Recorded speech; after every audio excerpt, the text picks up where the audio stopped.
So, welcome back, everybody. I hope we all feel now very content and very happy after the lunch, and we are all ready to proceed with our conference afternoon session. We have 4 papers in this session, so please ask the speakers to keep to the 20-minute time limit so we can fit all 4 speakers in the session nicely. And as first, I would like to introduce Baiba Vanaga from National Archives of Latvia, who will be telling us something about Latvian scholars' organizations in exile, please.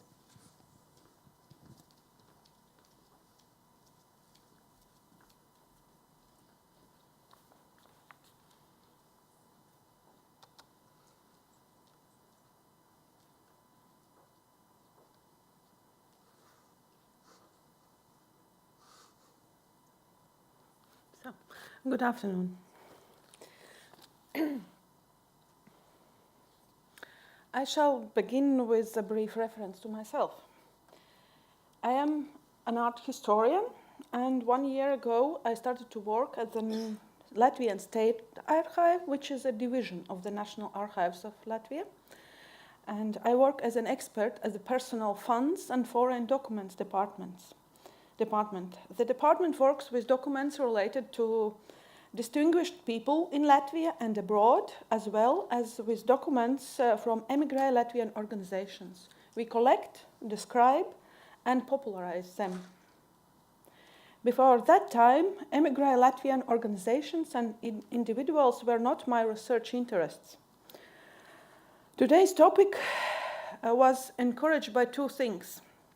First of all, my research on Latvian art historian Jānis Siliņš, which was my first research in archive, and he lived and worked in the United States after Second World War and was a member of 2 organizations that I will discuss in this paper. Second impression was the 4th World Congress of Latvian Scientists, which took place in Riga last week. In my paper, I will discuss those organizations' relation to the period of time until the restoration of Latvia's independence. Like many Latvians, scientists and academics became refugees during the Second World War. Part of them gathered at the Baltic University, as well as the United Nations Relief and Rehabilitation Administration's University in Munich. These universities had some 130 Latvian faculty members. So-called folk universities were organized at several camps for displaced persons, with former lectors from Latvian universities and other specialists offer language courses, lectures about various topics, and other activities. After further emigration to the United States, Canada, Australia, and other countries, Latvian scholars sought to continue their academic pursuits at local institutions of higher learning and research, but continued to keep in touch with Latvian colleagues. As far as I know, no research has been done previously about organizations of exile Latvian scholars. But information about scholars is available in various publications. With one, a Latvian historian, already mentioned, Edgars Dunsdorfs, studied the topic in greater detail. Dunsdorf himself worked at first at the University of Latvia and then the Baltic University, where during the early years he was one of its rectors. In 1948, he moved to Australia and was hired by the University of Melbourne.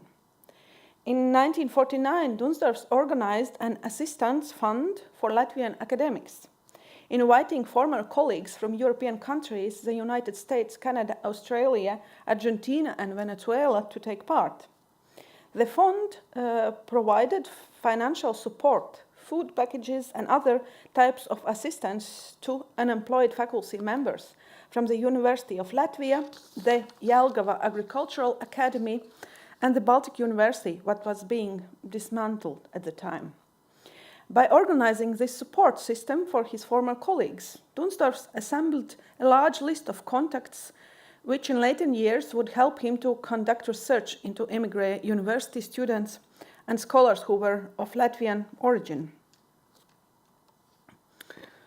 Of importance was his book called Latvian Graduates of Universities and College in Free World, 1945 and 1975, as well as compendium of scholarly papers named Archives or Archive, which he edited from 1960 until 1993. Two of these volumes discussed Latvian scientists from various fields. Dunsdorfs was also a guest editor for a series of monographs about Latvian history that were published by the Daugava Publishing House in Stockholm, as well as the author of several books of his own. The National Archives of Latvia contains a wealth of documents about Edgars Dunsdorfs, almost 500 files, which includes biography documents, correspondence, manuscripts, and a vast range of documents about how the compendium Archives was assembled. This includes manuscripts submitted by other scholars, documents about the work of the Baltic University, the process of preparing a series of monographs about Latvian history, and so on. So the good source for research. But I will return to the person which was the first person why I choose this topic today. So, one of the most vivid individuals in the world of Latvian art history was art historian, critic, painter, and pedagogue Jānis Siliņš. He was active as a professional from the years of the First World War until the end of his life in the United States. His most important contribution was a series of monographs about Latvian art, what was published in Stockholm, and covered the period from 1800 until 1940. This was the first publication in the historiography of Latvian art to be prepared so extensively by a single author. During the interwar period and Second World War, Siliņš delivered lectures at the Art Academy of Latvia and the Faculty of Philology and Philosophy at the University of Latvia, where, in the time of Soviet occupation in 1941, he became chairman of the Department of Art History and the director of the University of Latvia's Museum of Art, and stayed in this position during Nazi time as well. In 1944, Siliņš became a refugee and found himself at a central displaced persons camp in Würzburg, where he helped to establish a Latvian folk university called Latvian University Extension Würzburg, and became its rector. During this period, Siliņš also delivered lectures about art history at the Julius Maximilian University in Würzburg. But in 1951, he emigrated to the United States, where a few years later, he found a job in his profession. He worked as an art consultant at the Norfolk Museum of Arts and Sciences, later delivered lectures at the Rollins College Winter Park, and worked as an executive director and curator of the Morse Gallery of Art. Upon retirement, Siliņš began work on his monograph about Latvian art history. Soon after arriving in the United States, Siliņš helped to establish the American Latvian Humanities and Social Science Association, in Latvian called Amerikas Latviešu Humanitāro Zinātņu Asociācija, in New York, also becoming a member of Latvian Association of University Professors and Scientists, in Latvian Latviešu Akadēmisko Mācību spēku un Zinātnieku apvienība.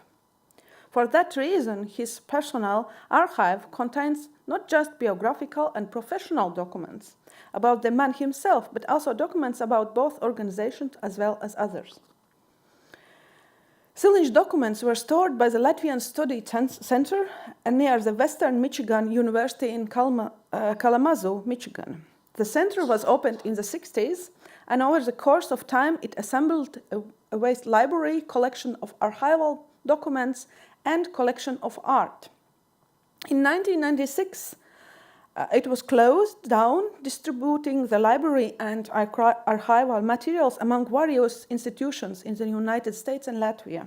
So some were saved by the National Archives of Latvia.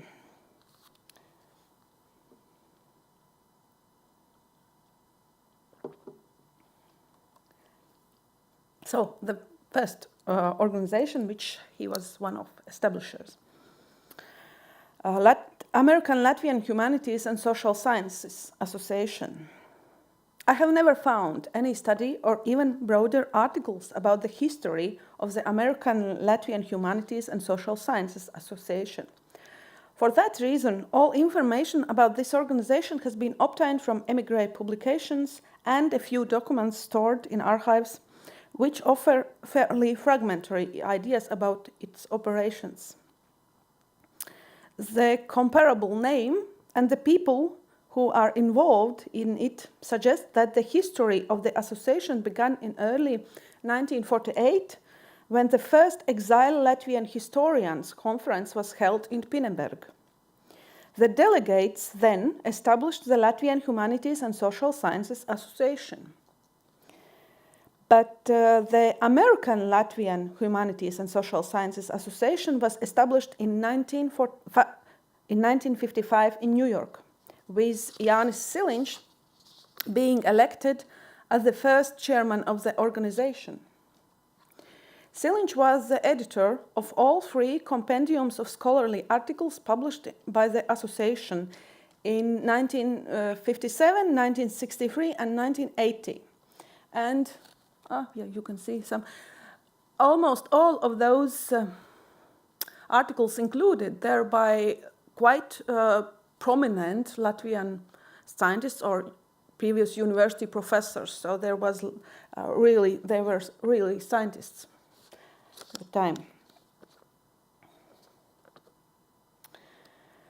Documents indicate that the association had 5 sections: history, bibliography, pedagogy, language and literature, and philosophy and psychology. The bibliography section, for instance, prepared a bibliography of Latvian exile publications published in 1955 by American Latvian Association Cultural Fund. The history section organized conferences related to history. The National Archives of Latvia does not have a separate fund related to the American Latvian Humanities and Social Sciences Association, and there are just a few documents. The broadest range of documents can be found in the files of Jānis Siliņš. These include the statutes of the organization, protocols from early board meetings, correspondence about assembling compendiums of articles. There are other documents which relate to organizational questions, particularly in terms of newsletters and invitations to events related to the association's work in the 50s. There are also materials that relate to a survey conducted among Latvians in the years 1957 and 1979 about life in exile. Other funds of National Archive contains documents about a repeated survey in 1987 and 1993. It seems that the survey was the most important achievement by association. The results of the first phase have not been preserved in archive, but they have been partly published in the aforementioned issue of Compendium Archives. The National Archive does have questionnaires related to all 4 surveys, as well as several reports about the 1979 survey that were written by the vice chairman of the association, Pēters Norvilis. It has to be said that the documents devoted to this organization are very incomplete and offer only fragmentary information at the National Archives of Latvia. The Latvian Association of University Professors and Scientists is an organization that I will call by the Latvian abbreviation LAMZA. It was established at the initiative of Pēters Krūmiņš, a chemist and former rector of UNRA University in Munich in 1950 in the United States. The founding members were 46 former faculty members of the University of Latvia, the Latvian Conservatory of Music, the Latvian Academy of Arts, the Jelgava Agricultural Academy. Until 1979, the name of the organization was the Latvian American Association of University Professors and Instructors, with later names included scientists and members who gathered together at various scholarly research institutions where Latvians worked. The association still exists, but from 2001, LAMZA activities were gradually transferred from the head office in New York to Riga and became integrated in Latvia's academic institutions. The history of LAMZA has been studied a bit more than aforementioned American Latvian Humanities and Social Sciences Association. There are also more documents that have been stored in the National Archives of Latvia. Initially, the aim of LAMZA was to identify Latvian academic instructors and scientists all around the world, facilitating their academic events and documenting their academic and scientific work. LAMZA did a lot to explain comparisons of academic degrees, provided information about diplomas that were earned in Latvia, correlated information about academic work opportunities and stipends, and provided materials for dissertations about Latvian topics. It organized celebrations of the anniversaries of the University of Latvia, scholarly conferences, and other events. In 1953, LAMZA began to publish the magazine Latviešu akadēmiskās ziņas, or Latvian Academic News, and publishing academic speeches about national problems, as well as brochures about social and historical issues. LAMZA had 7 scientific sections, the chairpersons of which were board members: humanities, technical sciences, medicine, biology, agriculture, sound art, and fine art. During the certain period of time, LAMZA had a bit less than 200 members, mostly from the United States and Canada. But here on the right side, there is a page with listed the first list. There are members from Sweden, and then the beginning of members from Australia. So there was not only from the United States and Canada. Approximately 1/2 of the members came from humanities, social science, and art sectors, while the other half came from technical and natural science section. The National Archives of Latvia has no separate fund about LAMZA, but documents about it are found in the funds of some officials and members of the organization. For instance, there is an almost full set of LAMZA's newsletters from 1950 until 1982, as well as statutes, lists of members, protocols from meetings, and correspondence, assembled by Elma Miniate, a biochemistry assistant at the University of Ontario, and her husband Olģerts Miniats. Several LAMZA newsletters, correspondence, and programs related to events for later periods have been stored in the fund of the chair of LAMZA. In the 80s, a geologist, former professor at the University of Latvia, the Baltic University, and later the University of Western Ontario, Aleksis Dreibmanis, the historian Edgars Dunsdorfs, and in the documents of art historian Jānis Siliņš. Generally speaking, the documents at the archive which relate to LAMZA cover the period of time between its founding in 1950 until the late 1990s. The content is fairly fragmentary in relation to some period of time. Despite this, it is possible to gain a fairly full understanding of LAMZA's operation in emigration until the restoration of Latvia's independence. The achievements of specific individuals in the work of the organization are related more or less by their correspondence and other documents. Among other things, LAMSA helped to organize several Latvian technical sciences conferences. The first organizer of these was the Society of Latvian Engineers in the United States. It was not really an organization of scientists, but its work was aimed at developing the technical sciences, and that is why I have included it in this presentation. Oh, there is some more documents about LAMSA, and there is also a members card and statutes. In 1952, a group of Latvian engineers in New York established the Association of Latvian Engineers in the United States, or Latviešu Inženieru Biedrība ASV. And it was closed down 20 years later, in early 1972. The organization's headquarters were in New York, but it merged some 70 members from various parts of the United States. And the main aim, what is written in statutes, was to bring together Latvian engineers, architects, chemists, and other technical workers, and to facilitate the struggle of the Latvian nation in pursuit of restoration of country's independence. The organization also sought to popularize the technical sciences about Latvians and to defend the professional interests of its members.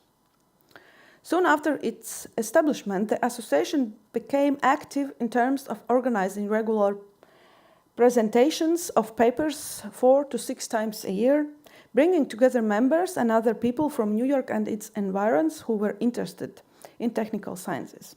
These papers were related to all kinds of topics.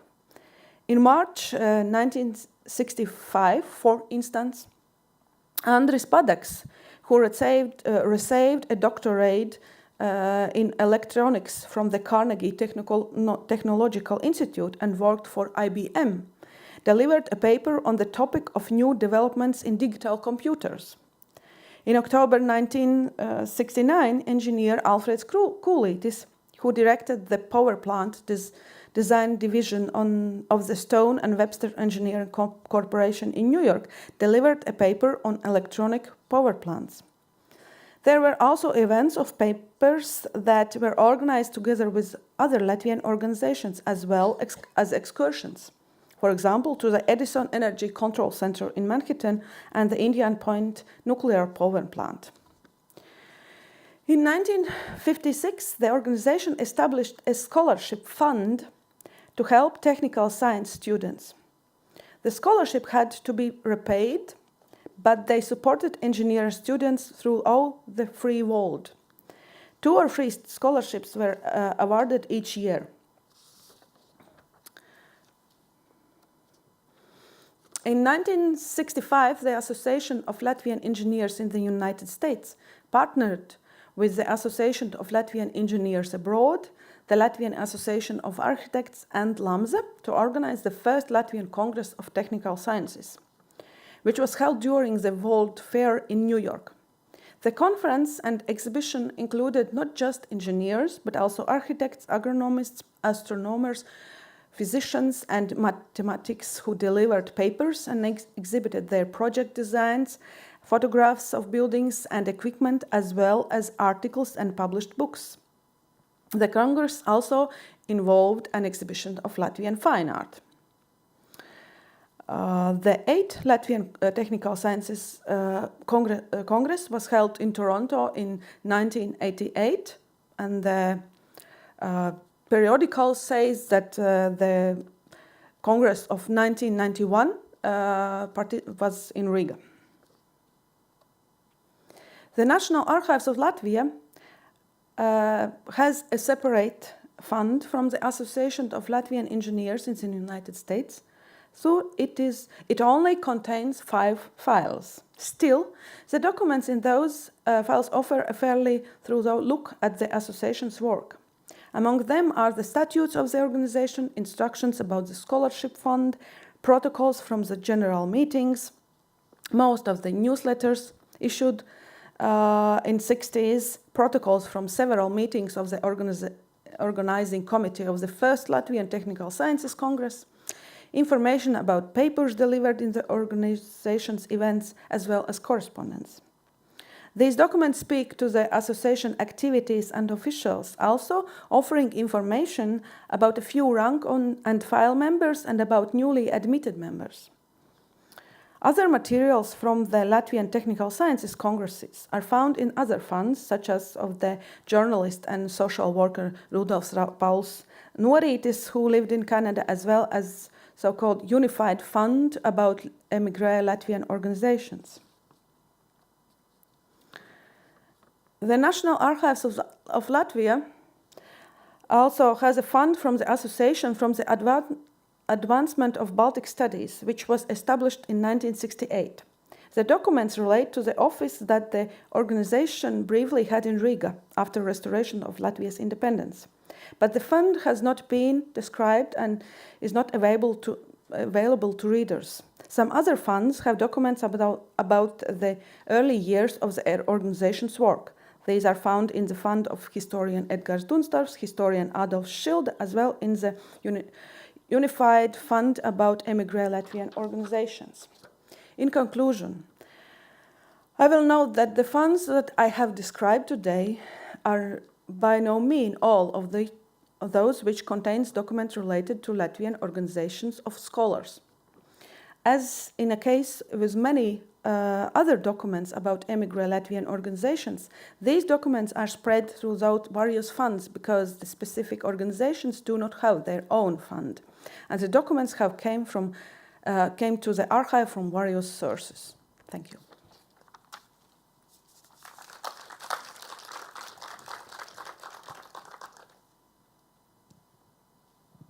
Thank you very much. Any questions or comments or additions?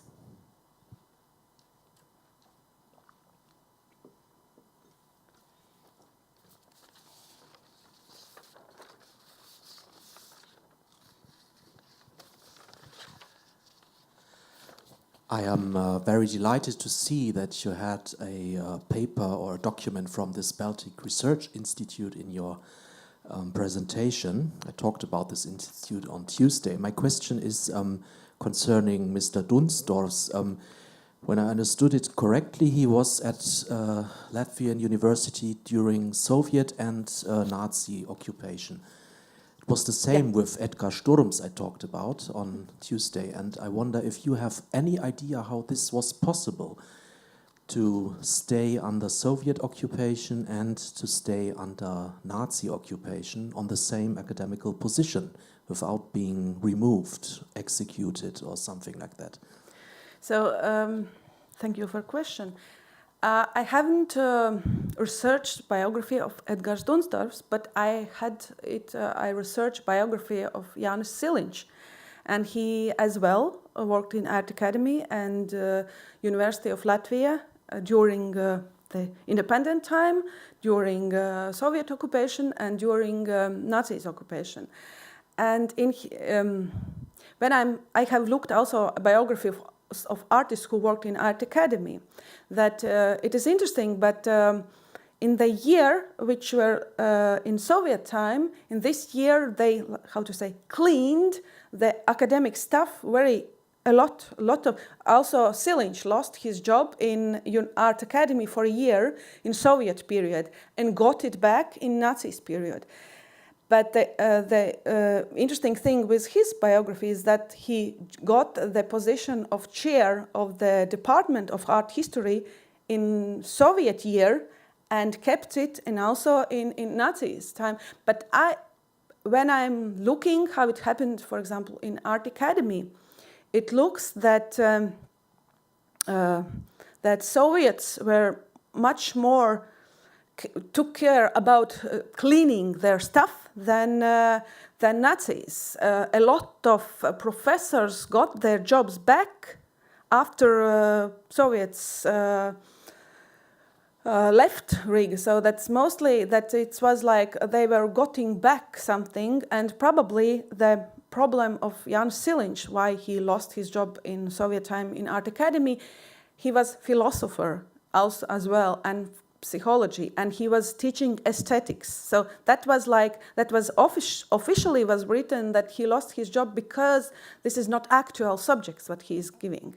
But when it's about he was teaching art history or something, no, of course he needed to change things, but actually that it looked like that the early Nazis period, they just somehow took back all that people who lost their jobs, and then they started to, the cultural life actually and artistic life in Nazis occupation's time, they're very bright, and there was a lot of things happening, and a lot of them were not like so propaganda as it was in Soviet period.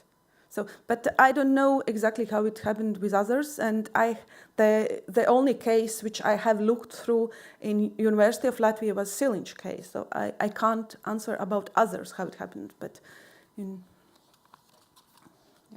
I could probably add to that it was quite general, normal situation for academics in Baltic states, probably Latvia for sure, that they were kept in a position during the Nazi occupation time because first it was not so very long, and they had other problems to attend to, not to clean the stuff. And I know of cases of scientists who fled before or during the first Soviet occupation, and who are really trying to get back during the Nazi occupation, seeing it as a possibility to return. Well, the question is how they succeeded or not, but still it somehow was perceived as a hope that things will get back into the normal life, and partly it did, but of course we know that it ended with next occupation. So back to the topic. Any more questions?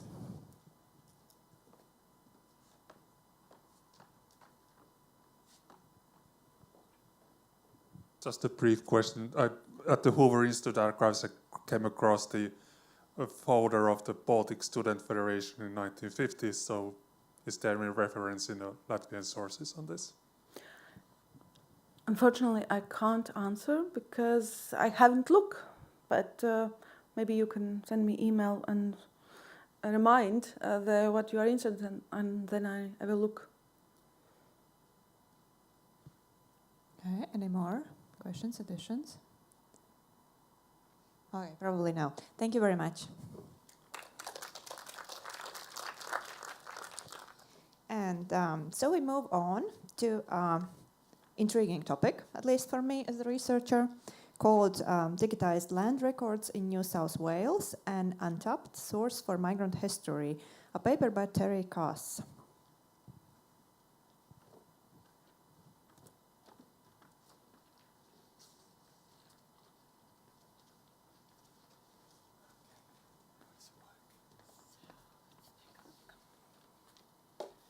Which one is yours? This one is This probably one, yours. yeah. Okay. Just move it forward with the Okay, thank you. Okay, well, hello everybody. Before I begin, I would just like to say that my name is not Terry Koss. My name is Yuri Voan, and I am unfortunately taking his place today. He couldn't be here, and so I'm simply reading his presentation work.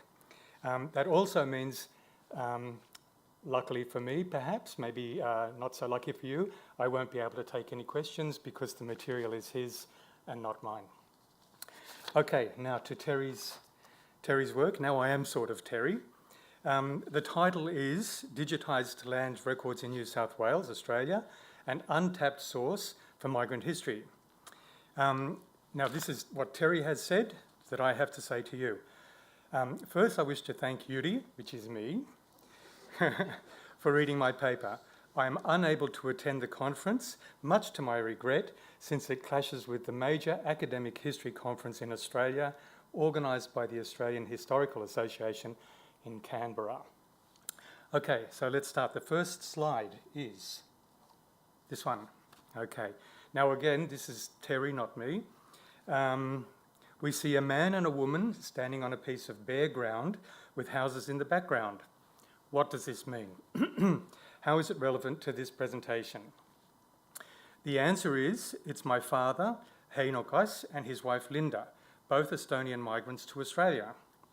They are standing on a vacant allotment of land that Heino had bought.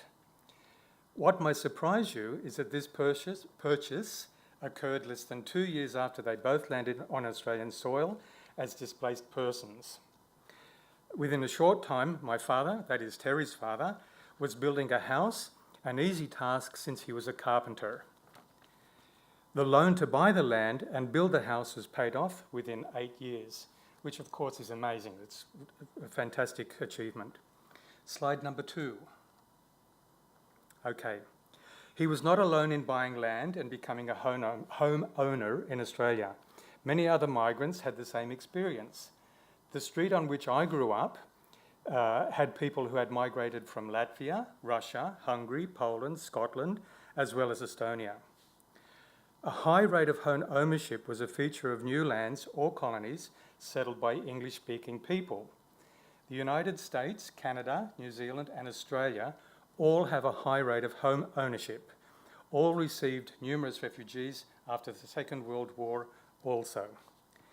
New South Wales is one of the largest states of Australian Federation, both in population and area. Slide number 3, coming right up. Okay, over the past decade, the New South Wales government has been digitising its land registration records. Registration of land ownership in New South Wales, the oldest settlement in Australia, has been continuous since I was going to say 1972, but it's actually 1792, creating a huge historical resource.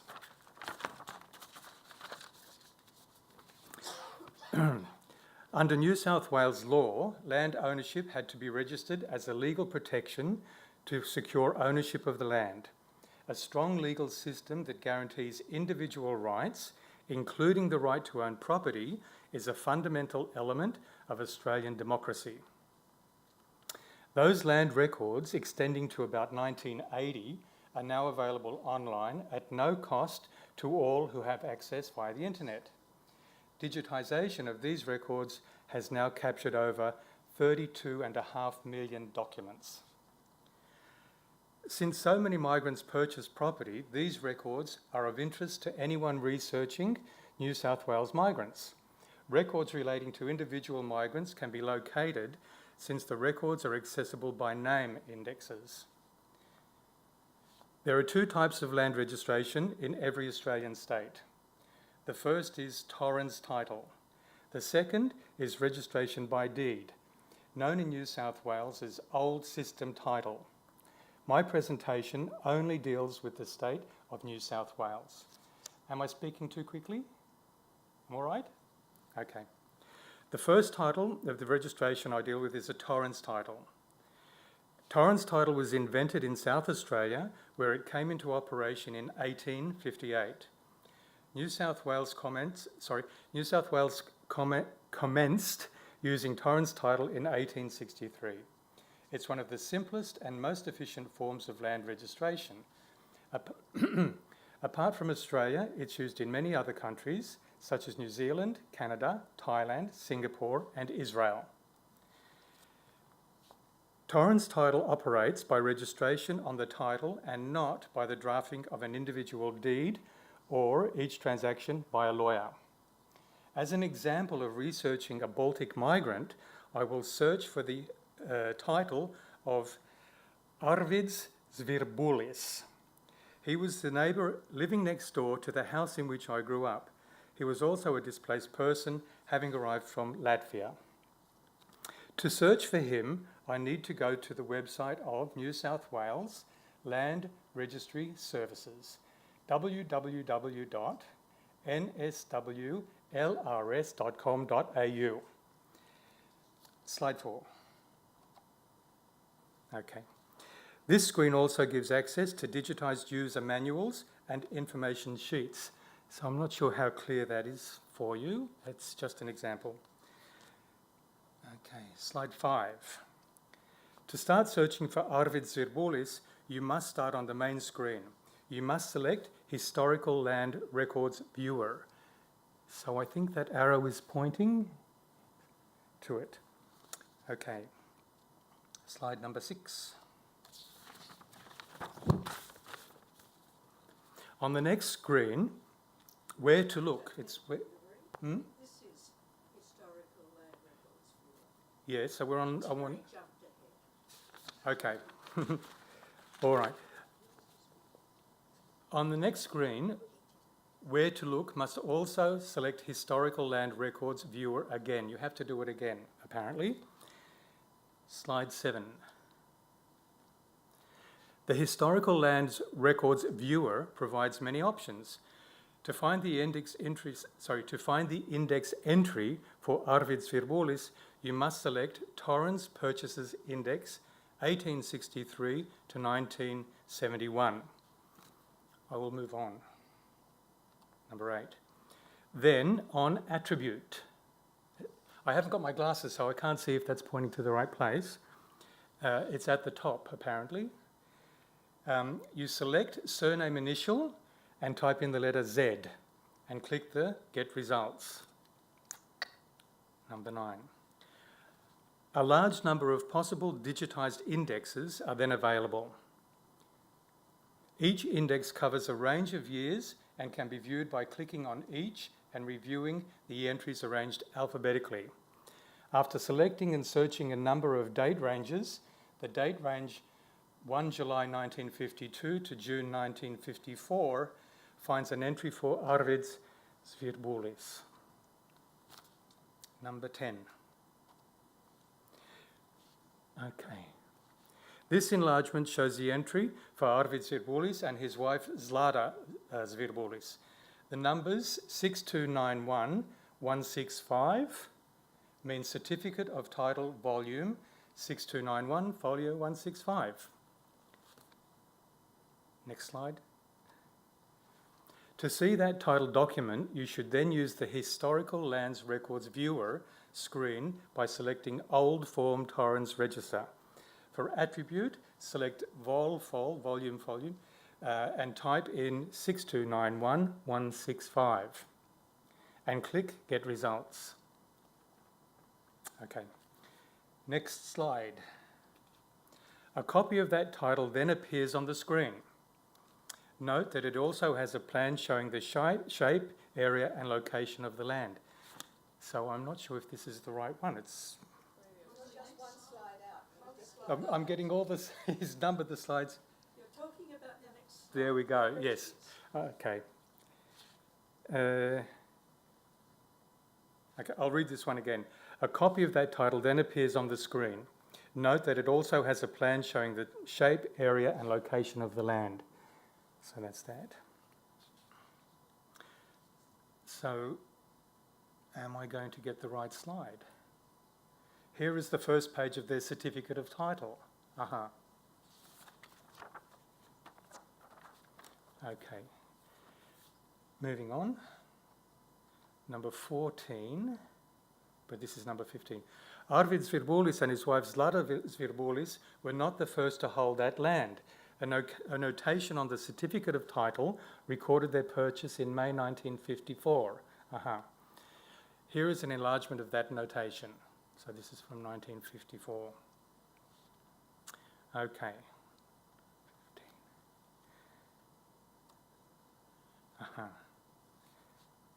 Oops. I'm sorry, the slides are not in the order that they're on the paper, so I'll just read this out. I think Terry's entered an extra slide. Okay. Naughty also. Very naughty boy. Okay. The second form of land registration was by deed. Now, this is a different type of land registration. A lot of land was held under what is called old system title in New South Wales and other states. Under old system title, all transactions required a separate deed to be drawn up, signed, witnessed, and registered. It was more complex than the Torrens title system. Old system deeds can also be accessed online. They also have name indexes. Since I have limited time, since Terry has limited time, I will not outline the detailed search process for old system, but will show an example of a deed. Okay, now, in October 1951, two Estonians, Artur Mandri and Arno Mäeväli, bought land in Wollongong, south of Sydney. This is the deed registering their purchase. So, is this... Nope. Go on one, just keep going till you get to what you need. It's like there. Okay. So where did the house... Ach so. Sorry, just a little bit of entertainment. That's their house. So... That's his neighbour's house. Yes, this... I'm going to kill Terry. This is... Here is the house that Arvids Zvirbulis and his wife Lara owned and lived in. It's a typical sort of 50s Sydney vibro house. Have a look, enjoy. Fantastic little place. Okay. Now, signatures. So here are the signatures of the two Estonians who bought land in Wollongong, which is south of Sydney. Okay, now, what are we going to get next? Oh, thank you. Finally, the process of accessing these online records can be complex at first. They can provide exciting information available nowhere else. And now Terry says, I urge anyone researching migrants in New South Wales, Australia, to consider using these land records that are now freely available online. So that's it. Let me just say, Baldies, Dikoju, Danke veel, danke schön, ja väga suur tänu.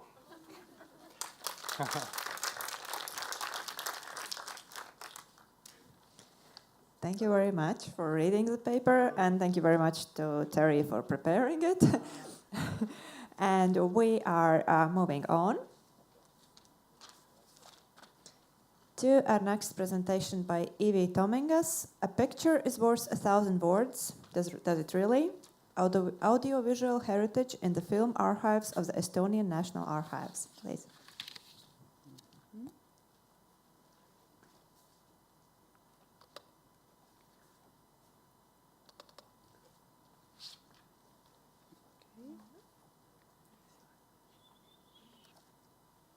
No?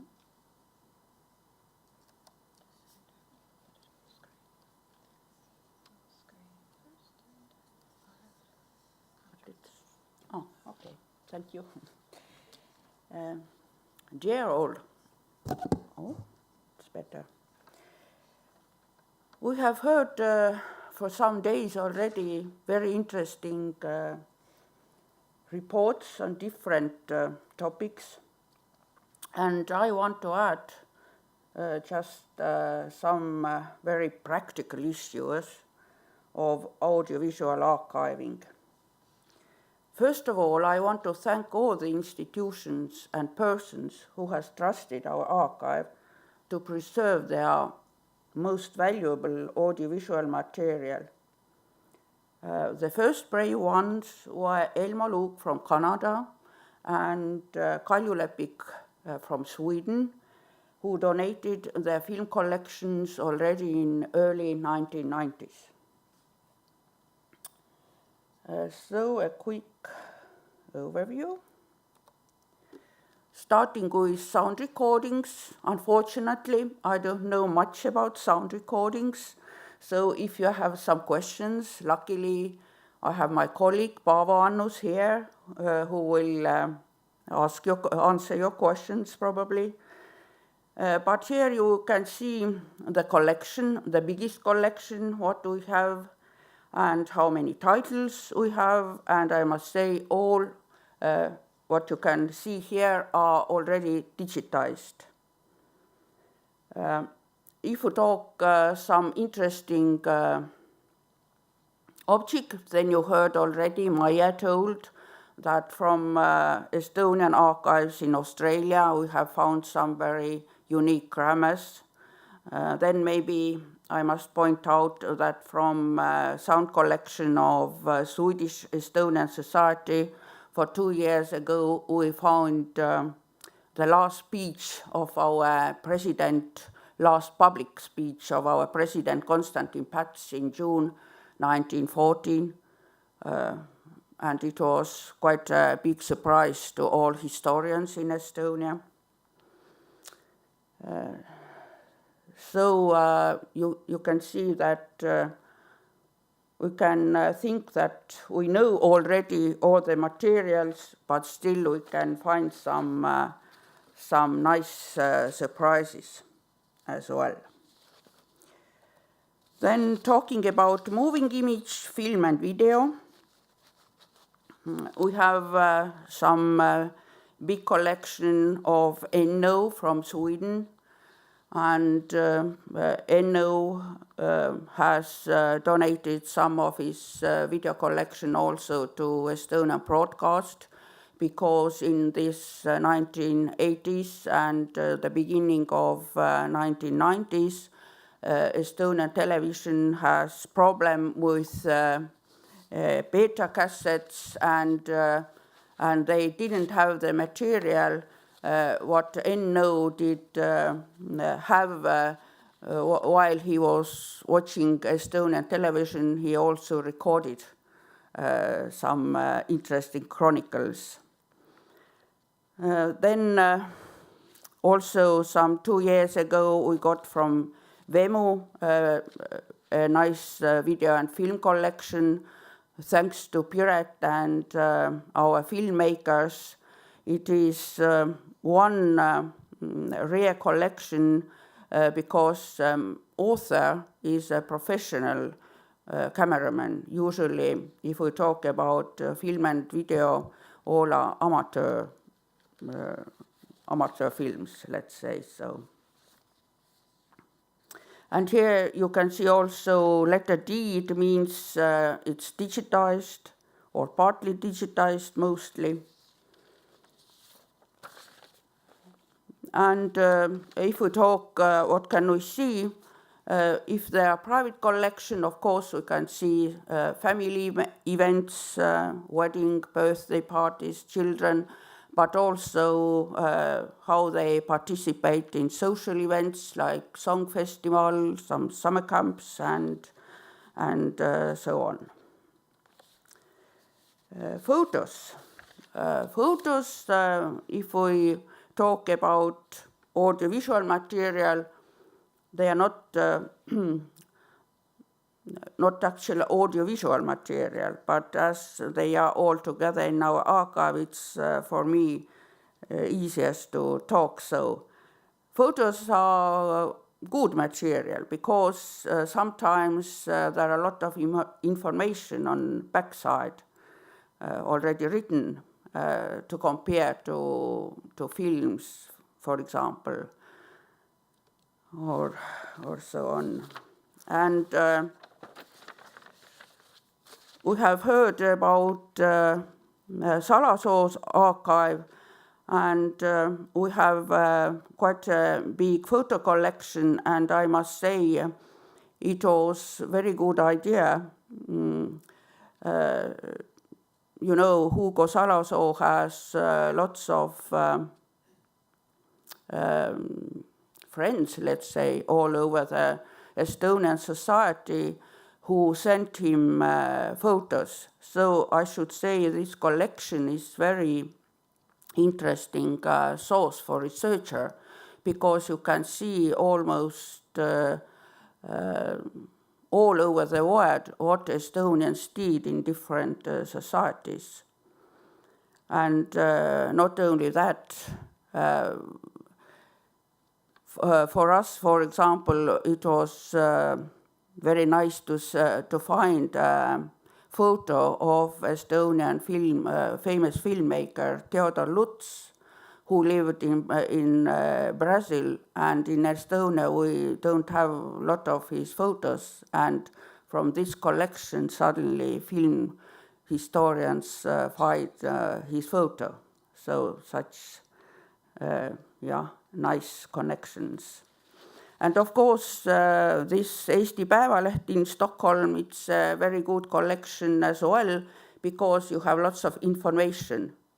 It's really described who and what is going on these photos, like usually newspaper photos are. And also it doesn't have photos only from Sweden, but also from Canada, Australia, and other parts of the world.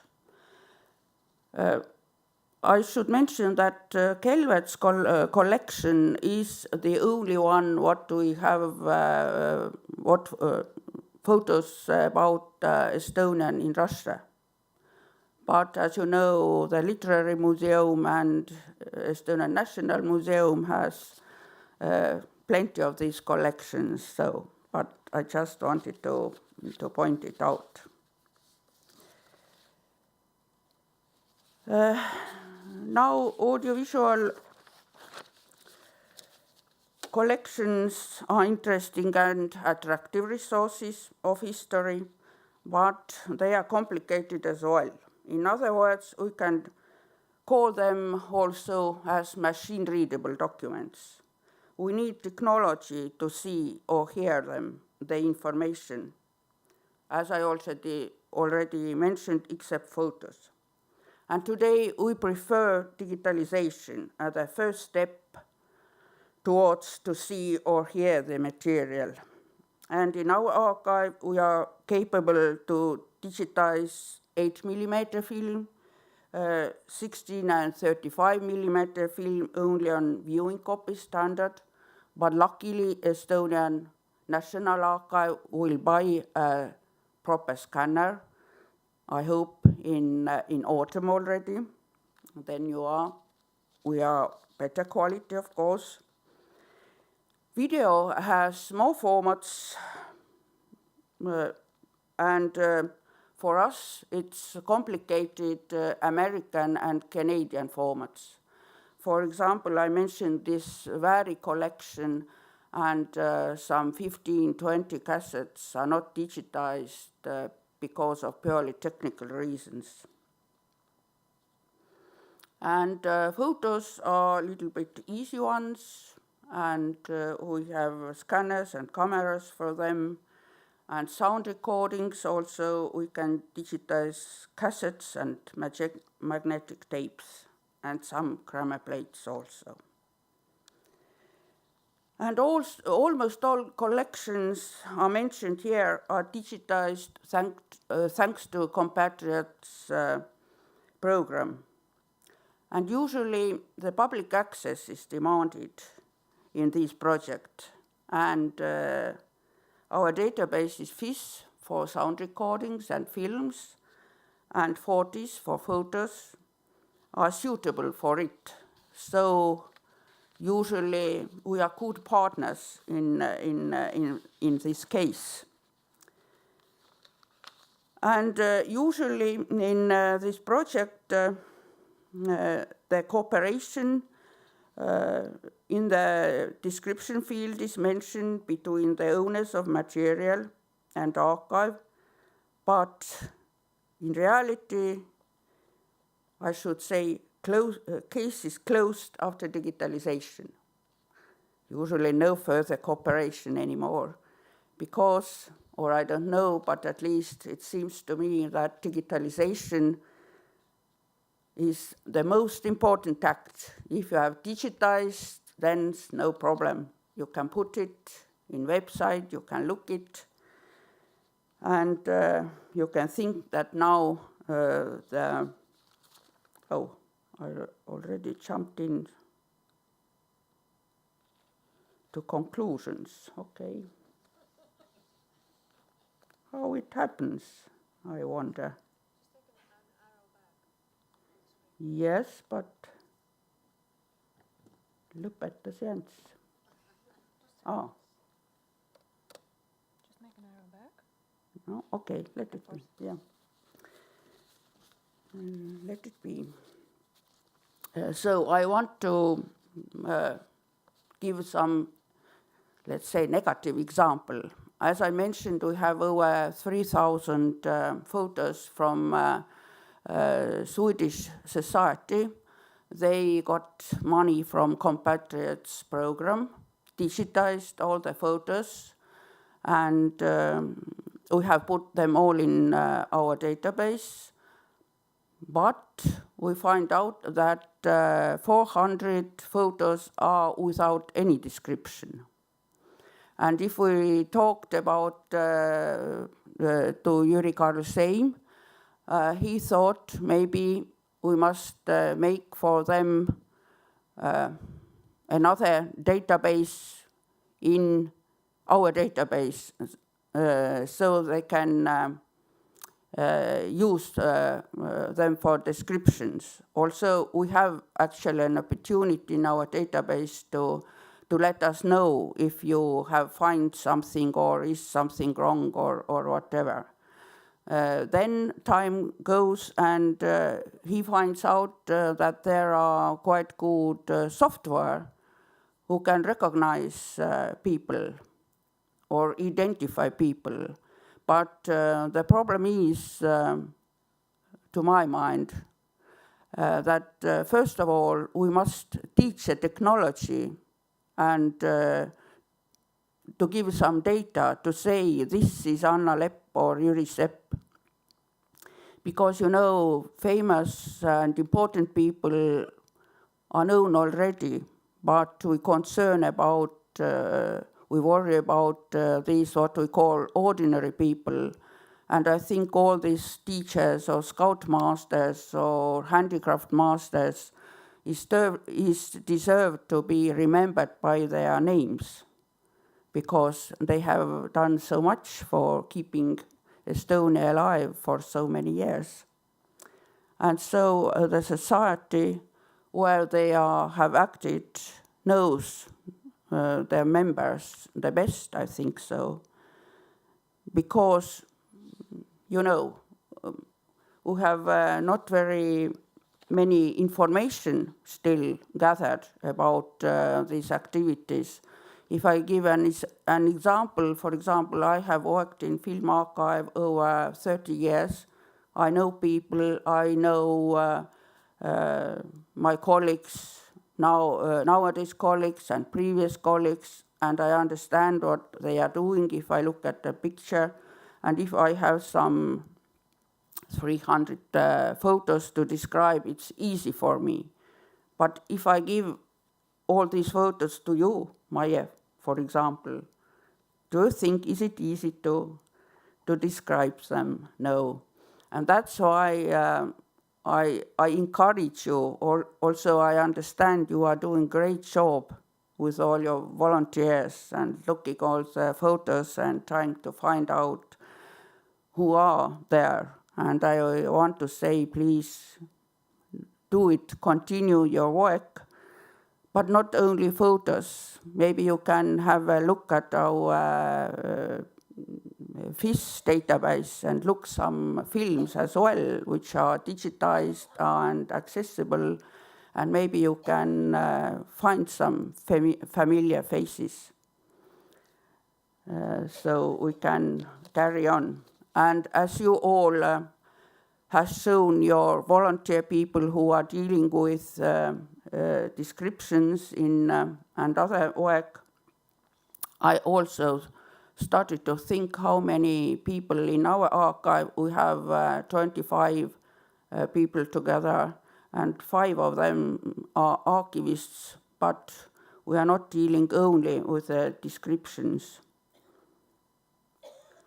So again, I want to point out that if we don't have no information about persons, event, time, and places, it's actually a big lack.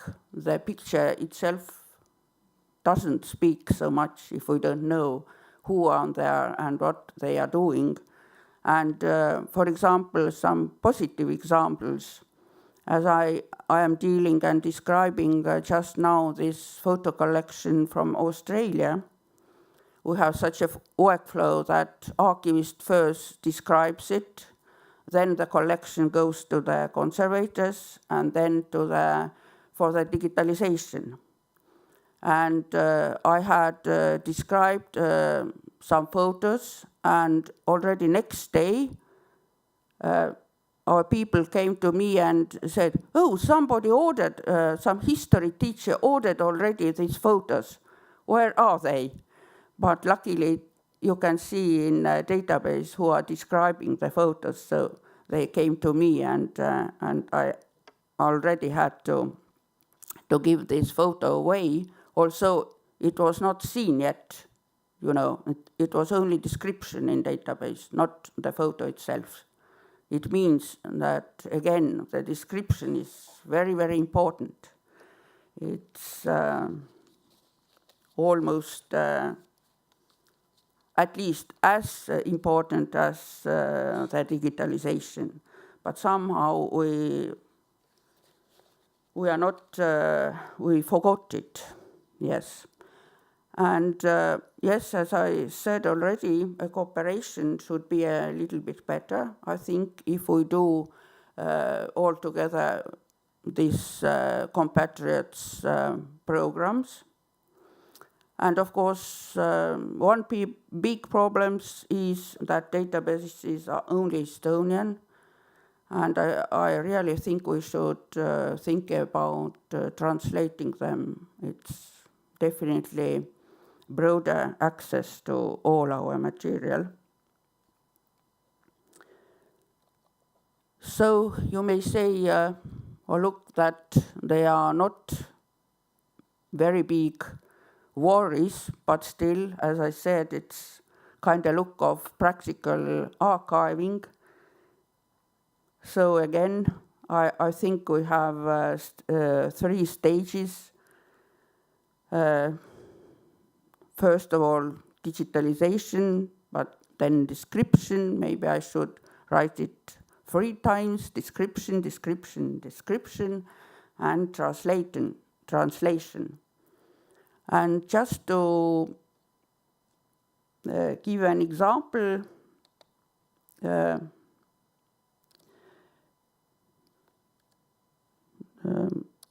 I have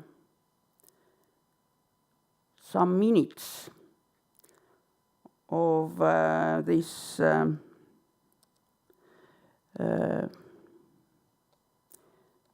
Edgar Vari's film collection. No, where is it? And I picked it up in 2 purposes. First of all, as we are celebrating our anniversaries, all 3 Baltic countries. Here you can see the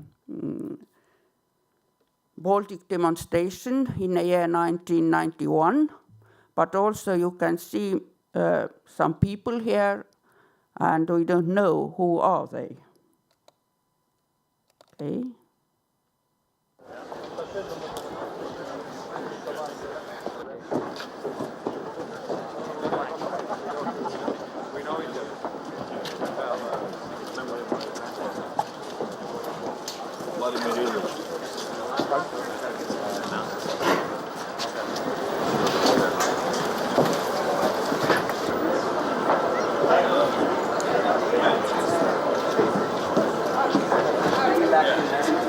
We ask that you let the children come to the front, please, so that they can...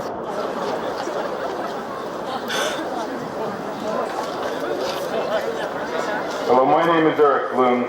I'm the chairman of the Toronto Peace and Freedom Committee, the Toronto branch of International Black Ribbon Day. Who said I'd like his name to begin today before his speech. Oh, Canada, our home and native land, true pagan love, in all thy sons command. With glowing hearts we see thee rise, the true North, strong and free. From far and wide, O Canada, we stand on guard for thee. God keep our land glorious and free. O Canada, we stand on guard for thee. O Canada, we stand on guard for thee.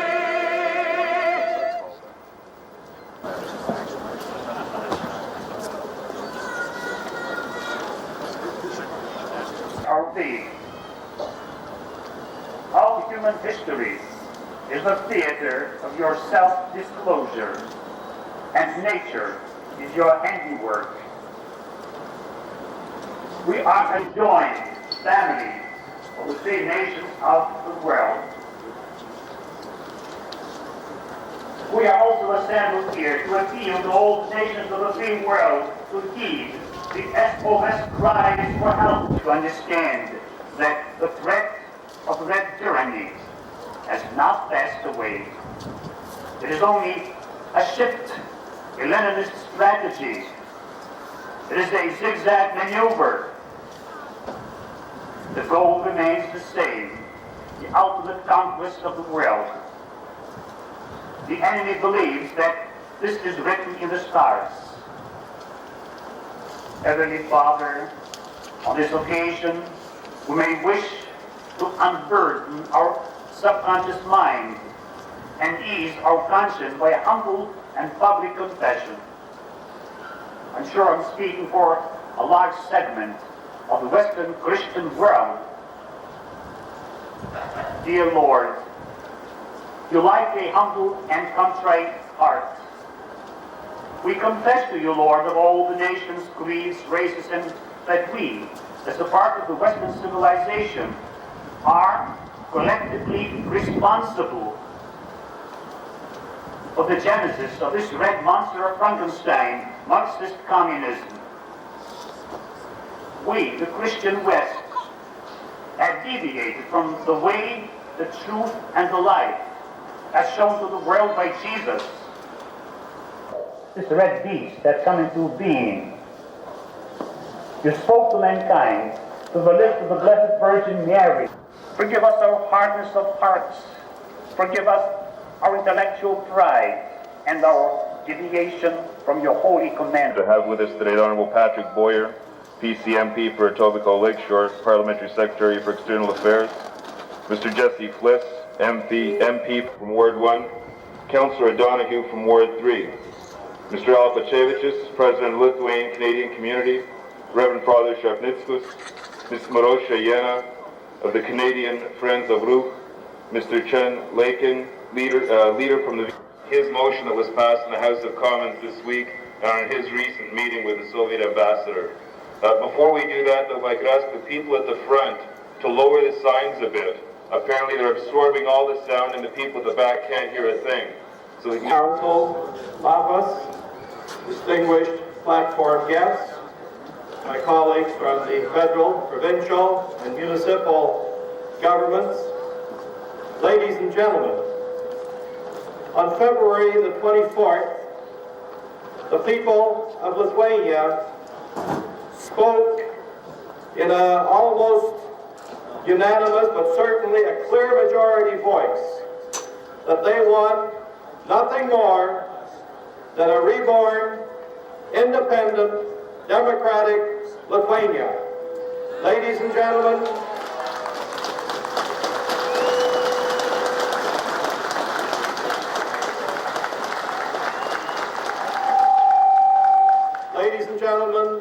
Pauline Brous from the Conservative Party of Canada, Bill Blakey from the New Democratic Party, and myself from the Liberal Party. All three parties at the federal level, plus representatives from the provincial legislature, were there to witness that election. It was done fair and square by a secret ballot. There is no question the will of the Lithuanian people is nothing more than an independent, sovereign Lithuania with full diplomatic recognition.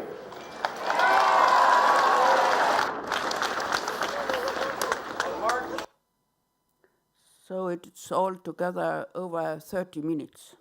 So, thank you.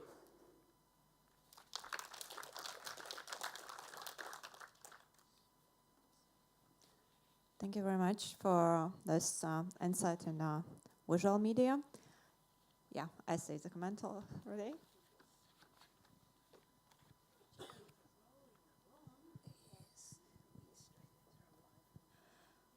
I'm wondering if you're aware of an Australian government website called Destination Australia. It's run by the Australian National Archives. What they have done is digitised a collection put together by the Department of Immigration of thousands of photos from the DP era right up to the current, what are we? It's a millennium. It's not even a century. And it's constructed in such a way that anybody who comes across this site or is referred to it and recognises people or places can immediately enter what they think they are looking at into the website so that the archivists can go through these comments and then yes, our identify database the is photos. something like that. You always can have some comments and so on. And really, maybe these after-war years are even not so... there are quite many, information to look at already. But what I meant is years of 1970s, 80s, and so on. And that's why I'm talking that the people who are still active in societies, they know these persons, because this time hasn't come, it's too new probably, or I don't know, but we can't find about this period through internet any information. We have tried actually. Yes, but yeah, we know, yes, this all deportation things and TP camps, there are already quite many exhibitions, quite many researches, quite many material.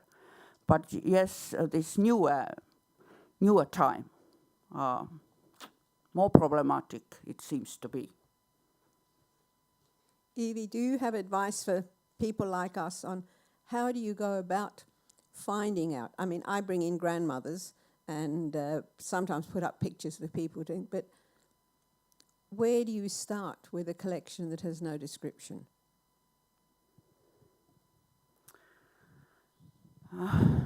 I think I should be like a lawyer and to say every case separately,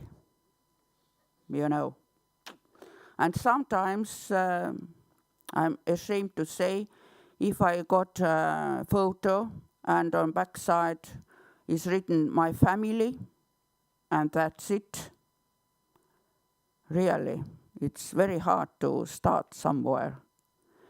But if we talk about some events or something, we look in surroundings, we try to find some details, whatever. I can't just give such a recipe, start here or there, or it's somehow, what we try to do. But as I said, then if we have searches through internet, for example, that's a matter that there is not newer material, And that's why I'm talking, there must be somebody who can recognize these ordinary teachers, Anna Lepp or whatever. And then already some layers of information will come out. Yeah, I feel I have to comment because there was Canadian material shown. So actually we are struggling with the same problem in Toronto, to find people who know people and who are like made for archival work. It is not easy at all. Yes. Because we have volunteers in our group who didn't grow up in Toronto. They moved to Toronto later and they don't know the people as well. Yes. Now we saw Lithuanians here, which means we have to cooperate with Lithuanians, but they are struggling with their own collections, which are not described. And the closer to our days, the more information, the four materials which doesn't have a proper descriptions. So we are all struggling the same. The question is how we could use the information which we already have, because we have this photo database thanks to National Archives now. How could that help your people with descriptions. So Yes. some of those people are probably on our photos and described. So how we could put those two together so that it's like more helpful for Yes, for that's you. what I meant when I mentioned this cooperation. We somehow had to, I don't know, change the information what we do have and what you do have. And as I mentioned, we have also lack of labor. And if you know, and I can't say because I see our state archivist here, because we have so many undescribed material waiting in our archive that it's not nice to say, but as I already said to Maya, it's quite a tricky to find something if you don't have anything, and maybe it's kind of psychological when I know that I don't know persons from Canada. Then I took another collection of Estonian heritage, and I know because I can find lots of information, and to describe 1,000 photos instead of describing 10 photos from a broad collection, you know. That's why we are kind of, you know, we thought we are very helpful if we help to digitize material. Actually, we didn't expect to have to describe them as well, to be honest. But what could also help is if you work with at some other archives, with some other collections where the materials are better described, and then you keep this knowledge, Yes, and yes, you go of to your course. own Yeah. archives. Yeah. So maybe we should change, Yes. share people more often Yeah. to Yeah. send to work at our archives, because we also have document archives which help to describe the photos and Absolutely. audiovisual Yeah, materials. yeah. So more changing maybe. Yes, yes. Because That's what I that's meant. the way. Yeah. What if you Yeah. say that your people doesn't know anything even to start with? So that's maybe how we should start with. Yes, okay. And of course, it's general problem, this information, starting with our own family albums. If not grandma sitting next to you, nobody knows who are on pictures and so on, so on. So of course, it's general problem. It's not only the problems concerning your collection, let's say. Actually, adding to what Piret said, this facial recognition program could also be a solution. Only it, of course, wouldn't work from first day. Yes. The solution would be the same, just the more of known people from different collections, from different points of the world you upload to this program, the more the program is able to Yes. recognize, and you don't have to actually switch the employees or something. Yes. You just kind of upload it well. But of course, it takes time to work. Yeah. So I also wanted to use my my position that I have the mic and ask a question. So you mentioned in this slide about photo collections, there was a collection named Baltic Archive, counting almost 10,000 photos. Could you please shortly tell us what it's about, what is there, how it was formed? Is it an entire kind of collection from one place, or is it put together? Yeah, this name of collection, Baltic, I just look at here. Is more or less about Swedish Estonian organizations archive. It doesn't mean that there are, for example, material about Lithuania or Latvia, but yes, there are some international activities as well. It's lots of photos about Estos, for example, and mostly lots of photos about meetings, all kind of society meetings. Okay, thank you. Any more to this one? Yep. I don't have a question, I have a comment. When I give talks in various places in Australia, The one thing I say about photographs is that if you don't write on the back what it is, you may know what the photograph is. Your children may possibly know, and your grandchildren won't know at all. So I encourage everyone to say who, where, when, and why.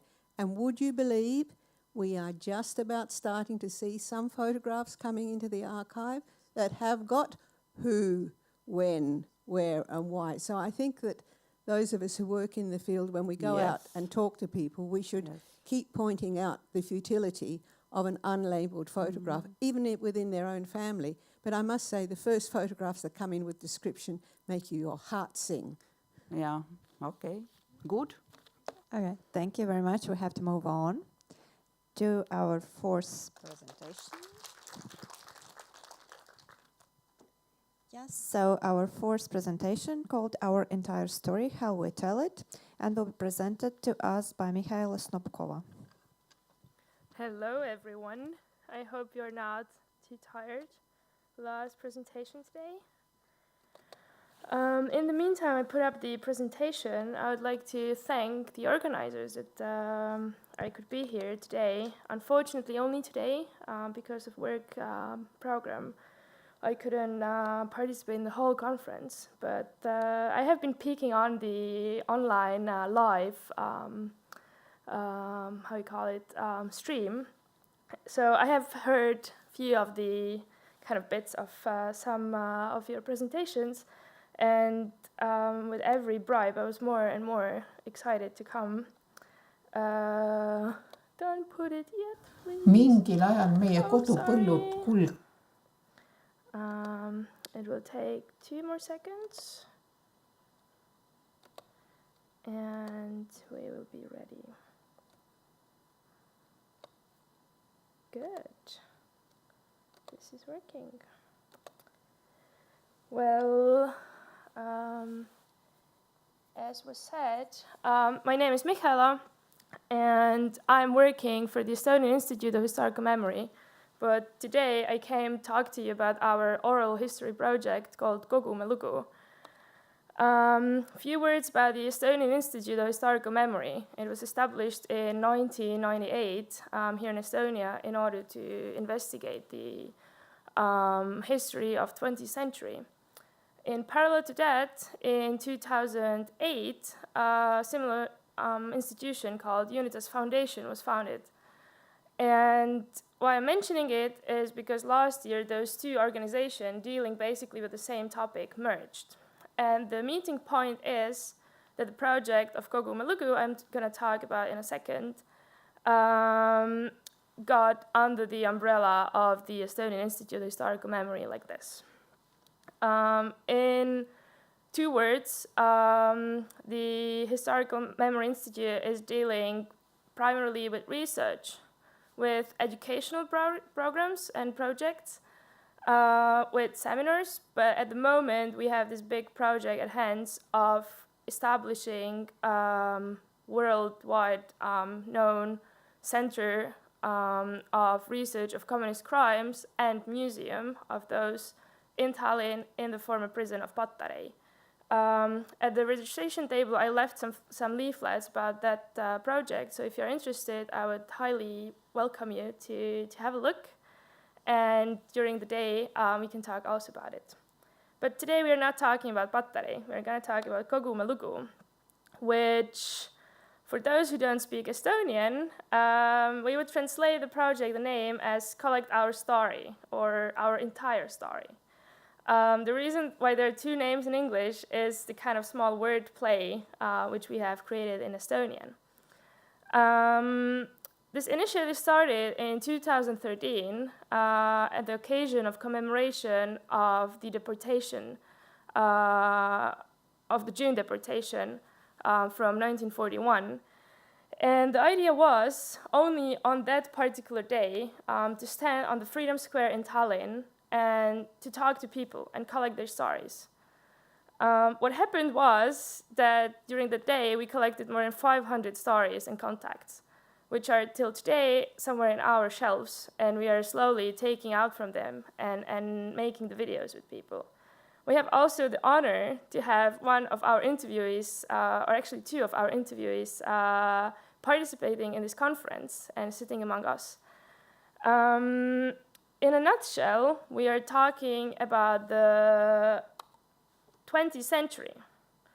I know that for the audience here in the room, those dates are more than familiar, but I put them there still to kind of put the frame. We are looking at the history of the 20th century of Estonia, mostly.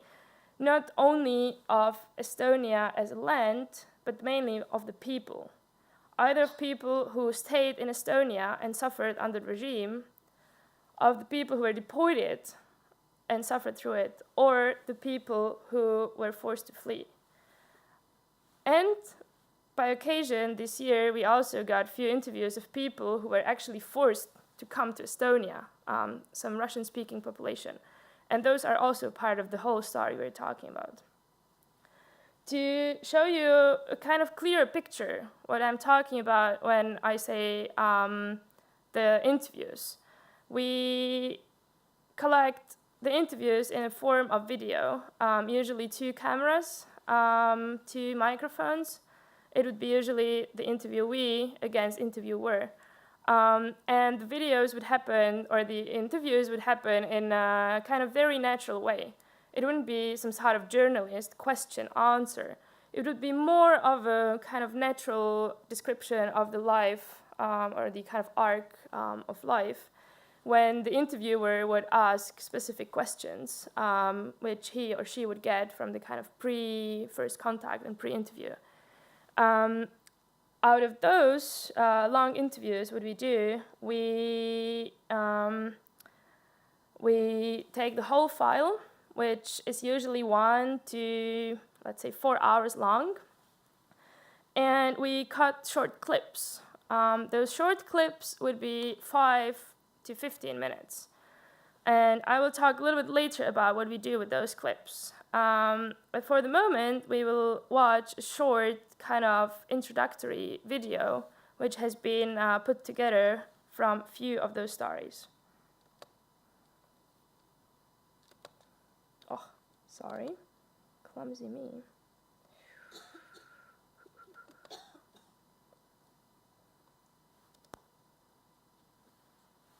Mingil ajal meie kodupõllud kulgevad paralleelselt maanteega.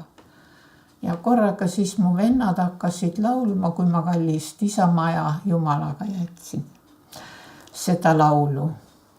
Ja minu väike vend, kes minu kõrval istus, hakkas nutma.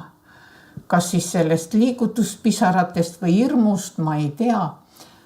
Ja hakkasin teda trööstima, aga samas hakkasin ise samuti valusasti nutma. Isa viis meid poissi siis laeva pardale ja näitas siis, kui Sõrve saarest mööda läksin. Vaadake hästi. Et küll olete tagasi.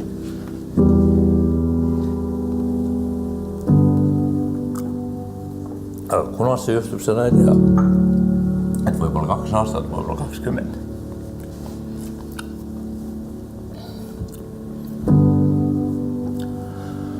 Minul oleks 50. Kolinal siis jooks sulgus ja sellega sulgus ka minu lapsepõlv. Ja ma olin üleöö iseseisvaks inimeseks tunnistatud. Sa õpid ja keegi võtab kõik ära, aga ta ei saa võtta sinu teadus. Kõik sinu mäletused on sinu oma, et keegi ei saa võtta. Nad võtavad sinu kodu, võtavad perekond ära, aga see on sinu oma. Ja kodu on, kus sa kodu lood. On ikkagi kodu on USAs ka. Aga kui keegi küsib, kus see päris kodu on, no see on siin.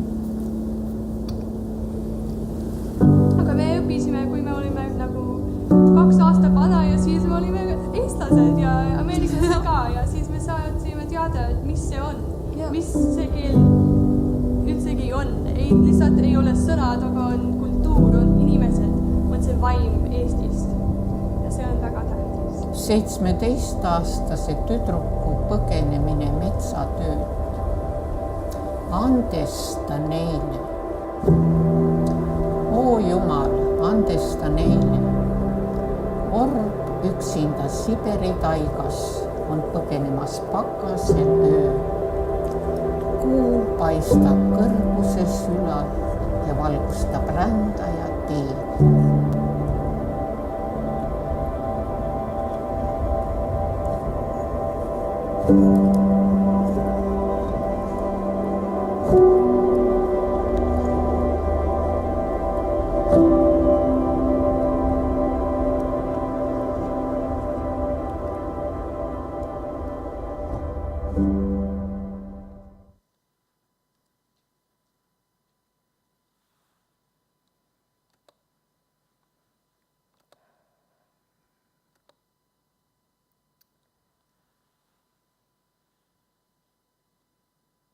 It's always very hard to start to talk about this video, but I feel it's important to put it somehow in the middle. Since 2013, we have collected more than 180 stories with people either living in Estonia, Canada, US, Israel, Latvia, Russia. We have gathered more than 30 partners around the world. Just to name a few, Stanford Library, Stanford University Libraries, Williams College. In Estonia would be the Museum of Occupations, the Archive, and many more. Last year, we have launched a website for teachers and also for the wide audience where all the interviews could be watched. And here comes the moment where the distinction between the long interview and the short clip is very important. Because in nowadays times, especially when we want to send this message to youth, unfortunately, the attention span is not longer than a few minutes. So to let them watch a long video of 1, 2, 3, 4 hours, just like that, it wouldn't work. So that's why we create either such kind of compilations of videos or those one-person kind of personal story, 5 to 15 minutes, and we use them in schools. And we created a sort of methodology for history and civic education teachers, how to use those, not only in the history classes, but also in the civic education, in the link to human rights. Since we want to reach youth and we want to make this kind of bridge between the past and the memories which should not be forgotten, and the youth which doesn't remember those moments and didn't live it through, we try to be very active on social medias, we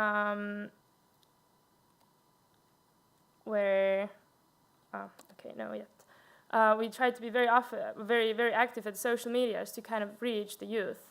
But so far, we find the kind of lack of interest of the youth and kind of lack in communication on kind of passing the message. So we are starting to work with actually teenagers to give us feedback how to talk about those stories. We also have the videos at different exhibitions, and later I will show you a few pictures of those where it could be seen.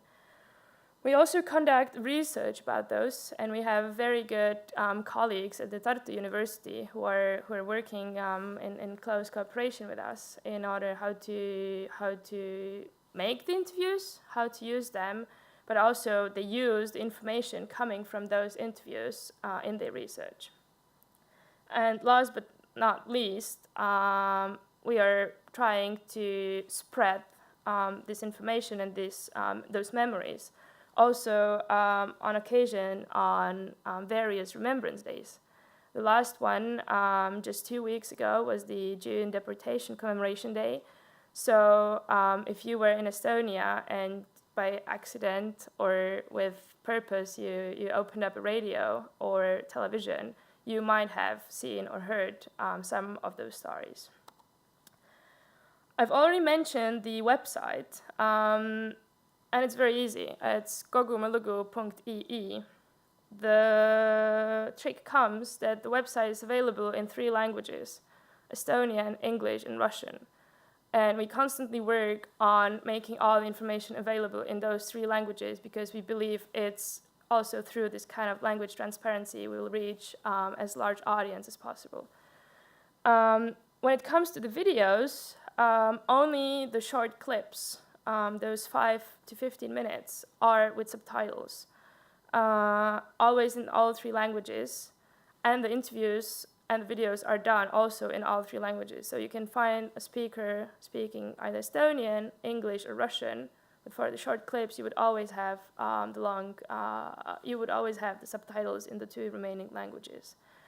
Also on the website, we have all the kind of methodology and teaching materials and kind of guidance, which is being constantly updated.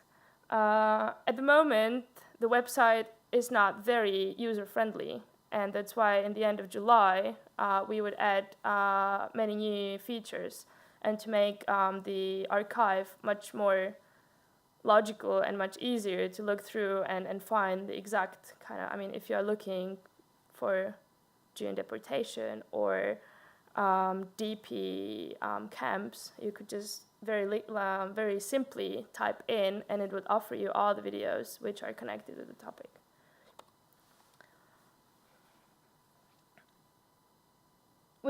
I already mentioned the partnership, and the partnership goes in 2 ways. It goes in a way of creating the content together with partner organizations, but also it goes hand in hand with education. This picture is from 2 years ago when we ran a 1-month course at Williams College for 8 students who actually within a month, they learned how to film, how to interview. They conducted 10 interviews with the members of the Estonian community in Boston area, and they learned also how to edit it. And thanks to this partnership, already for 2 summers in a row, we have the honor to have interns coming from Williams College to Estonia to work with us. The partnership goes also in the way of us teaching people, but also other people teaching us. So within a few months, I'm going to go for so-called internship to one Czech organization which deals with the same kind of topic, but which is much more publicly visible to actually learn how to make history and memory more sexy. Let's see how it will go. One way what we already try is the social media, and we have Instagram, YouTube, and Facebook accounts where we share different contents in order to reach as much youth as possible. As you can see, so far we're not very successful, but every single day we try to get better and better. So actually not only younger generations, but actually everyone would know that such a project exists. And if needed, either a story could be shared, a story which shouldn't be forgotten, or actually a story could be looked up and used as a sort of finger in the air to be, okay, let's not forget this part of the history. Last but not least, I've already mentioned the museums and different commemoration events. On those 4 pictures, you can see in the upper, for the left corner, it's in the Kumu Museum in Tallinn, in the permanent exhibition of Soviet art. We have created a kind of a corner where about 12 videos are running, so you can sit down and go through them. What is interesting about this part is the kind of painting, which you can see around the screen. It was done by the Estonian graffiti artist Edward von Longus. And the way he created this, he actually took all the pictures of the interviewees we have collected so far. And this was done in 2016. So he took about 150 pictures, and he put them in a computer and did some magic and created this kind of generic but concrete person's kind of mosaic, which you can see only if you step a little bit further. If you come closer, you see just the dots. And for him, the idea was how to connect this kind of digital aspect of the project together with the very human-to-human connection of those videos. I have already mentioned the deportation commemoration days. The right upper corner was now in June for the June Deportation Commemoration Day, when the Institute of Human Rights, together with other partners, they created this Sea of Tears. And on this occasion, we were showing the thematically connected videos on social media, television, radio, and also on the spot. In the left bottom corner, it was in March for the March Deportation Commemoration Day. And similarly, we have created clips with this topic, which are also available everywhere. The last picture is from the last Song and Dance Festival, which happened 5 years ago. And that was the moment when we had the great honor to make about 50 interviews with the members of the diasporas from the US, Canada, and Australia, which actually came to Tallinn for the festival. And for next year, hopefully, we will have the same chance to actually, during the festival, use the presence of the people in Estonia to conduct interviews with them. This is not the only situation or the moment when we conduct interviews with members of the Estonian communities and diasporas abroad. This year, we already went for a 10-day trip to Boston and New York to collect 12 stories with the members of the community there. In about a month, we will go to Siberia for also about 10 days to conduct interviews there with members of the so-called Siberia Estonians community. And in September, when the big kind of Estonian festival or kind of program happens in Toronto, we will also be on the spot doing the interviews. Besides that, we go around Estonia. This year in total, we are doing about 50 interviews. We're constantly running kind of behind the time because unfortunately, those people who still remember and who still have the stories to share, they're leaving us. And we're trying our best to actually catch as many stories as possible in order to keep them for future generations.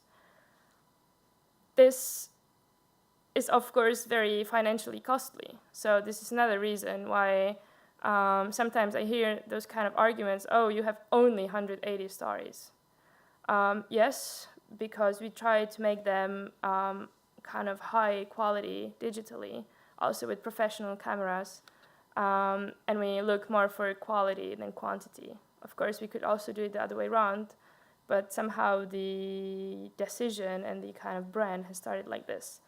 So if you or somebody in your environment or in your surroundings has a story to share, don't hesitate to either take contact with me directly or through the website. There's a spot where to actually share the story. And if you don't have a story, I would invite you to just go to the website and see around and maybe find an inspiring story and maybe spread the word around. Thank you.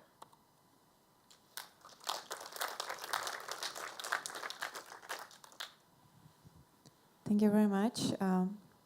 Comments, questions?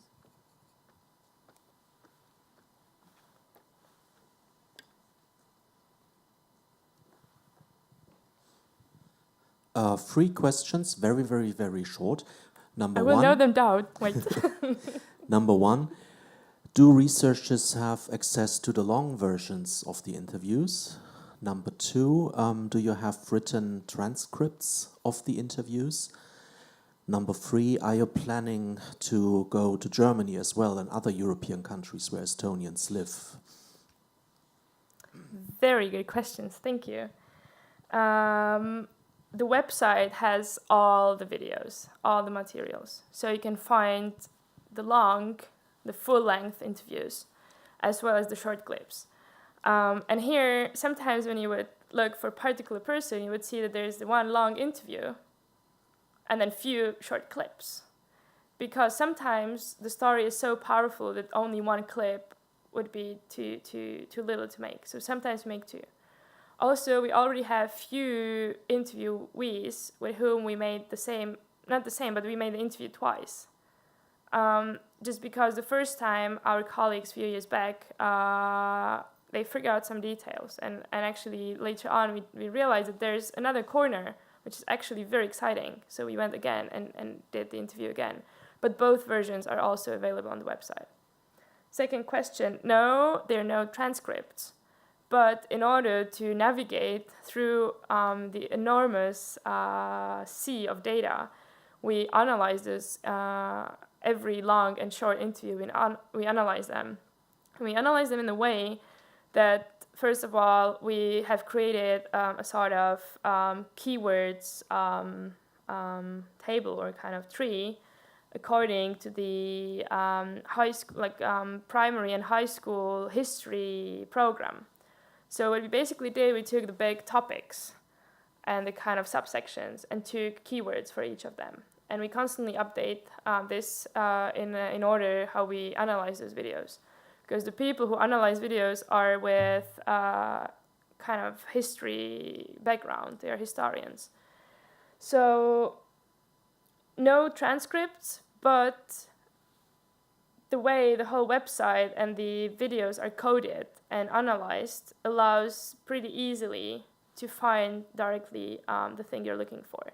Not only in terms of keywords, but also of geographical places and people. And for the long interviews, we don't want anyone to come to 2 or 3 hour long video and be like, okay, so what do I do next? So we also cut those in kind of smaller episodes. So you can actually already, from the first part, see that, okay, at 25th minute, there's a story about how the grandfather got across the Baltic Sea. Another section would be about the DP camps and so on. Last question. Yes, we have plans. We are very ambitious. At the moment, for this year, all the outside of Europe trips are planned and are already happening. For next year, we have a plan to go to Sweden. At the moment, we don't really have a lot of contacts in Germany, so we didn't consider Germany yet. But if we would find more contacts, we would definitely consider that. I already have one personal contact with a lady who is, I think it was also your question about the kind of Baltic German population. So she calls herself as member of this community. So with her, we already have a contact, and it might be that she comes in near future to Tallinn, so we will see how to operate. But if we would have more contacts in Germany, this is totally on the table. The same with Australia. This is planned either for next year or the year 2020. Yeah, thank you. Yeah.